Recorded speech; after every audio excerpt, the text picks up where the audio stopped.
Listen, man. Shout out to John A. and his Twitter Spaces. This was a good one. I ain't gonna lie. We finna just jump into it. Whoa, whoa, whoa, whoa, whoa, whoa, whoa, whoa, whoa. That's not true either, Jonah. Oh my That's not God, true. bro. You just freestyling. That is not true. Your biggest consumer are not the brokies. Who's My paying for your biggest consumer Patreon? is not the nigga on the train that don't have an extra $5. But those aren't always 9 to 5ers. So if you're talking about somebody that's But a 9 to this 5er, that's no, also see, someone you that pays sticking to 9 to 25. 5 because you work a job and you being obtuse to the context of the conversation. Now, hold on. There's Let me nothing pause it wrong and with fill you guys up. So, fill you guys up is crazy. Whoa.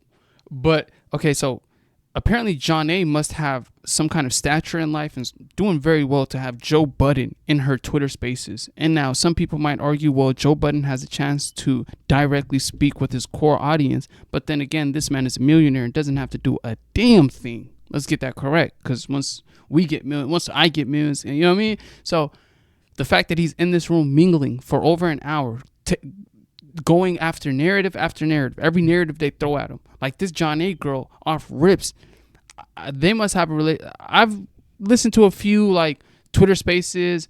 I've watched the stop a few times in terms of them breaking down the Twitter Space stuff, but I'm more of just a fan of the JBP podcast in terms of, Ish, Ice, M4, queenzflip, and just the regular rhetoric that they have. But this Twitter Spaces is dope because you get to see how people who consider themselves his core fans go at it with Joe. Now, this girl, John A, saying she's upset because this 9 to 5 brokies sentiment that Joe has been putting out for ages, from this cast to the prior cast. Like, this is regular, right? But I don't know if she just like had a rough week at work. Now, I'm a 9 to 5er. I understand it. Inshallah, I'm working my way up though. You feel me? This is just temporary. But the fact that she has such a disdain approach with that word, with that sentiment, and if you're really a JBP core fan and you take that as Joe like speaking condescending on his fan base, no, I mean, we wake up and go to work and listen to the nigga shit. I would be grateful every morning when I wouldn't be new episodes and I have an hour-long drive to Scottsdale, or I have to knock out like 6-7 orders and it's a busy DoorDash morning or whatever it is, We're grateful for that. It's not really necessarily a thing of like he's speaking down on us, mainly because if you truly are a Joe Budden fan, you understand this nigga for what it is. If this nigga came up and said, "Oh, all the people that are just, I don't know," but the fact that he's just so transparent, I accept it. Now somebody else calling me 9 to 5 or this is, I'll be like, but the fact that he's like, yeah, man, it's not, it doesn't come from a place of anger, right? And this girl, John A, she felt like Joe was talking directly to her heart. Working a 9 to 5.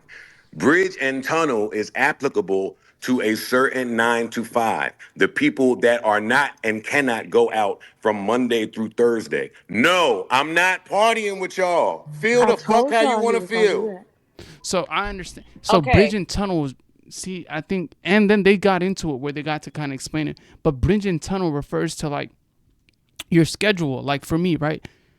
If I'm door dashing all day, if I'm doing orders, if I'm working, I'm going to be going through that bridge and tunnel. Now, if you're let's say you're work from home, or let's say that you are a business owner, or let's say that you're a stock, whatever it is, whereas you might not necessarily be a bridge and tunnel person. You might be able to handle your business right. Like your business might come to you or whatever it is. So I understand it in that sentiment. But this girl, John A, again, felt like he was speaking to her soul. So you can still party Monday through Thursday, 100%, bro. you can 100% party with whomever you want. I don't think that's the larger point. But the doubling and I tripling can't down. tell. Nah, because you're now. And I reserve the right to say it. Facts. You do reserve the right to say it, and I reserve the right to say the shit that I'm saying too. And Have to a say, slice. okay, you want to play? You want to be funny? I could be hilarious. We could be Eddie Murphy and fucking Martin Lawrence in this bitch. I love it. I love that sass. My sister's a black woman, raised me. You know what I mean? I get it. Love it. Love it. But at the same time, it'd be like, are you doing it for because this is going to be redistributed and repurposed, or are you generally having this this hostile approach with the nigga that's your room is about, that's in your room engaging with you? Hell of an alley-oop. So the hostility was, okay, the 95 stuff, if you really took it into offense, how can you truly call yourself a JBP fan? The nigga been saying this shit for ages. Like, we get it. Like, some of us have gotten promotions as he said this. You feel me? We've started as minimum wage 9 to 5 now. Niggas got promoted. You feel me? So I don't understand how she took it to heart like that. But we all have rough weeks. You feel me? So, but my whole point is Joe's in your room engaging with you. So the hostility just kind of rubbed me the wrong way. That in the grand scheme of things, in the context of what was said, true. You're saying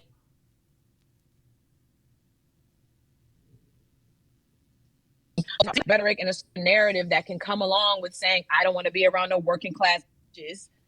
I don't want to be around no bitches with jobs. And it's okay, it's a joke, but at the same time, it's like, okay, keep being funny, and we can show who's who, and we can show. Johnny, baby girl, no disrespect. I know people. Young lady, he didn't mean it like that. Like, it sounds like you genuinely took it to your like you took it straight to your spinal cord. Like, no, niggas not saying I can't hang with working class people.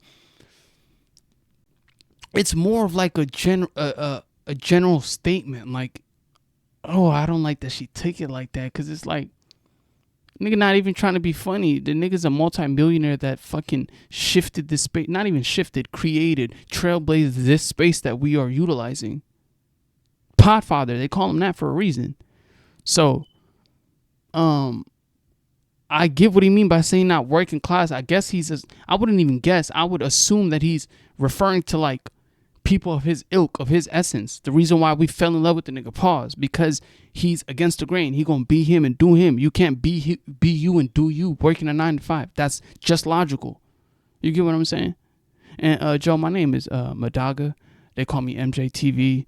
I've single-handedly shifted the trajectory of Arizona hip-hop. Just type Arizona hip-hop on your Google. You'll see it.